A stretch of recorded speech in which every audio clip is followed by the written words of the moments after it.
Yami walked across the hall to Atamu and Heiba's room. He took a deep breath before he raised a hand and knocked on the door, hoping that the two were already up. No answer. Atamu, Heiba, are either of you up? Yami asked. Still no answer. Yami steeled himself as he took the knob and turned it, opening the door. He looked in and was thankful that the covers were pulled up over the two.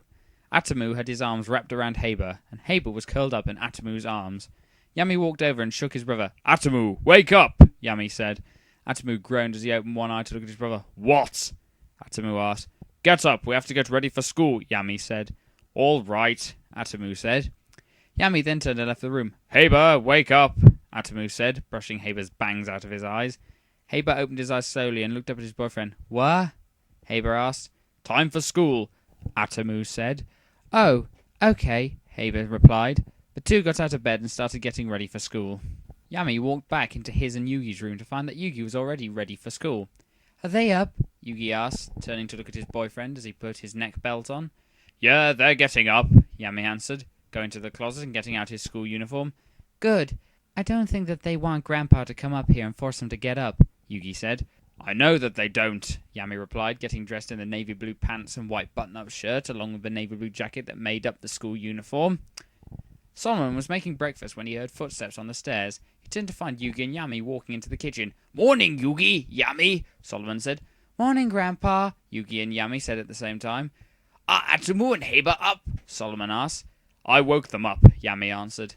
We're here, Heiba said as he and Atamu walked into the kitchen, wearing the school uniform. Just in time. Breakfast is ready, Solomon said, setting the plate of pancakes on the table. All four started eating. Are you coming straight home after school today? Solomon asked. Planning on it unless we got some plans with the gang while at school, Yugi replied. Well, I'd like at least two of you to come right home and help me with the shop in the afternoon, Solomon said. Don't worry, Grandpa. We'll come home, Heiba assured him. I would hope so. I am an old man and I can't do all I used to, Solomon said. Please, Grandpa, you're as spry as you were when I was 8, Yugi said. I would still appreciate some help, Solomon said. 2 of us will come and help you, Grandpa, Yami said. Good, Solomon said. Once the four had finished breakfast, they grabbed their school bags, called goodbye to Solomon, and left the house. You'd think that he couldn't handle the shop on his own, Atamu remarked.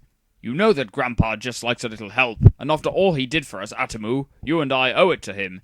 He didn't have to let us live here, and he most certainly could have kicked us out if he didn't like us dating his grandsons, Yami said. I know. I thank Ra every day for it, Atamu said. And every night, Heiba muttered. So do you, Atamu retorted. Okay, we don't need to hear about your sex life, Yami said. Only because you don't have one, Atamu retorted. Nothing wrong with waiting, Atamu, Yami said. Yugi and Heiba shook their heads. It wasn't uncommon for Atamu and Yami to have this argument. Although they never meant anything by it, it just meant that Yugi and Heiba were always embarrassed by it. Hey, guys! The group looked ahead to see that Taya, Tristan, Ryu, and Malik were ahead waiting on them. Hey, guys, Yugi said. Where are Bakura and Marek? Yami asked. You know them. They always have to come in late, Ryu said. You'd think that they would be on time for once, Atamu said. I don't think that would ever happen, Heiba said as they started to walk into school. So, are you ready for that math test, Yugi? Taya asked. Yeah, I stayed up a little late studying for it, Yugi said. A little? You were up until 12:30 studying it, Yami said. I wanted to be ready, Yugi said. I don't know why you worry so much, Yugi. You're great in math, Malik said. I'd just like to be prepared, Yugi replied. You'll be more than prepared, Yugi. You always make an A's in math, Ryu said. In math? He makes A's in everything. That's why we have a study group together. So he can help us, Tristan said. Yugi blushed at this praise. I'm not the only one who makes good grades, Yugi said. You're the only one who does excellent in every subject, Ryu said. He thought a moment and then added, except for maybe Seto. The group arrived at Domino High School. I wonder if Joey, Seto, Serenity, and Mokuba are here, Taya said.